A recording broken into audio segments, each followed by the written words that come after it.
অসম জাতীয়তাবাদী যুৱ ছাত্ৰ পৰিষদৰ এক শক্তিশালী শাখা সমিতিৰ গঠন। দলিয়াজান সমষ্টিৰ টেঙাখাটৰ 2 নং ননকে দিহিংহুলা প্ৰাথমিক বিদ্যালয়ত দেওবাৰে 56 জন যুৱকে যোগদান কৰি এক বৃহৎ শক্তিশালী শাখা সমিতিৰ গঠন কৰা পৰিলক্ষিত হয়।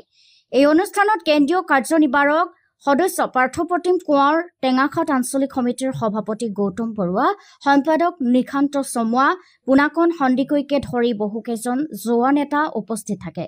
উল্লেখযোগ্য যে অসম জাতীয়তাবাদী যুৱ ছাত্ৰ পৰিষদ চমুকৈ AJYCPয়ে বিভিন্ন ক্ষেত্ৰত ৰাইজৰ হকে মাতৰ উপৰিও অঞ্চলটোৰ বিভিন্ন সমস্যাৰ সৈতে যুঁজ দি আহিছে।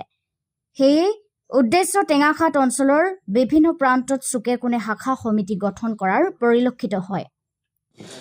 আমি অসমীয়া জাতি শক্তিশালী হ'বলৈ হ'লে আমি জাতীয়তাবাদক আঁকোৱালি ল'ব লাগিব আৰু জাতীয় জীৱনক শক্তিশালী কৰাৰ কাৰণে আমি অসম জাতীয়তাবাদী যুৱ ছাত্ৰ পৰিষদে আগৰে পৰাই জাতীয় জীৱনৰ যিসমূহ সংকট আহিছে সংকটসমূহত আমি ঐক্যবদ্ধভাৱে সংগ্ৰাম দি আহিছোঁ। গতিকে আমি অসম জাতীয়তাবাদী যুৱ ছাত্ৰ পৰিষদে অসমীয়া জাতিৰ সকলো জনগোষ্ঠীক আঁকোৱালি লৈ আমি শাখাসমূহ গঠন কৰিছোঁ, যাতে অনাগত দিনত আমাৰ যিসমূহ আমাৰ বিশেষকৈ আন্তঃৰাজ্যিক পাৰপত্ৰৰ ব্যৱস্থা বা যিসমূহ আমাৰ লক্ষ্য দাবী আছে, দাবীসমূহ কিন্তু আমি মানে প্ৰাপ্তি কৰিবলৈ হ'লে কিন্তু আমাক সকলো ঐক্যবদ্ধভাৱে আগবাঢ়ি যাব লাগিব। সেইকাৰণে আমি এই শাখাসমূহ গঠন কৰিছোঁ, যাতে অনাগত দিনত অসমীয়া জাতিৰ প্ৰাপ্য অধিকাৰ যাতে আমি এটা আজৰি আনিবলৈ সক্ষম হ'ম।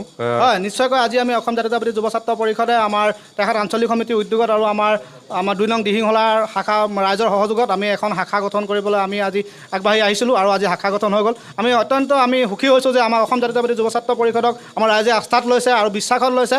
আমি দিহিংহলা অঞ্চলৰ ৰাইজৰ লগত থাকি প্ৰতিটো ক্ষেত্ৰতে আমি ৰাইজৰ সমস্যাৰ প্ৰতি মাত মাতি যাম। অনাগত অঞ্চলত দিহিংহলা যেনেকুৱা ধৰণৰ ৰাস্তা পদূলি আমি দেখিছোঁ বিশেষ ভাল নহয়, গতিকে প্ৰতিটো ক্ষেত্ৰত শিক্ষাৰ ক্ষেত্ৰত হওক, ক্ৰীড়াৰ ক্ষেত্ৰত হওক, প্ৰত্যেকটো ক্ষেত্ৰত আমি ৰাইজৰ লগত থাকিম আৰু প্ৰত্যেকটো ক্ষেত্ৰত আমি আপোচবিহীনভাৱে আমি ৰাইজৰ ওচৰত থাকি কাম কৰি যাম বুলি আমি আজি ইয়াৰ পৰা প্ৰতিশ্ৰুতি প্ৰদান কৰিছোঁ। News desk report DN News 24।